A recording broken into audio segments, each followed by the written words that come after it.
રાજનીતિ સંદેશમાં આપનું હાર્દિક સ્વાગત છે। જોઈએ આજના મુખ્ય સમાચાર અમદાવાદથી।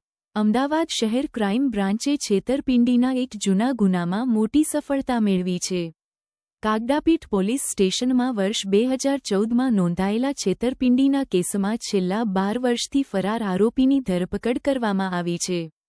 ક્રાઇમ બ્રાન્ચની તપાસ દરમિયાન જાણવા મળ્યું હતું કે કાગડાપીઠ ન્યૂ ક્લોથ માર્કેટના વેપારી પાસેથી કાપડનો માલ ખરીદી 7 લાખ રૂપિયા 33,000 ચૂકવ્યા વગર આરોપી ફરાર થઈ ગયો હતો। આ મામલે વર્ષ 2014માં આઈપીસી કલમ 406, 420 અને 114 હેઠળ ગુનો નોંધાયો હતો। ક્રાઇમ બ્રાન્ચે મહારાષ્ટ્રના થાણે જિલ્લાના અંબરનાથ ઈસ્ટ વિસ્તારમાંથી આરોપી કુમાર ઇન્દરલાલ કુકરેજાને ઝડપી પાડી કાયદેસરની કાર્યવાહી હાથ ધરી છે। આરોપીને વધુ કાર્યવાહી માટે કાગડાપીઠ પોલીસ સ્ટેશનને સોંપવાની તજવીજ કરવામાં આવી છે। Story report by Vikramsinh Zala, Naroda, Ahmedabad.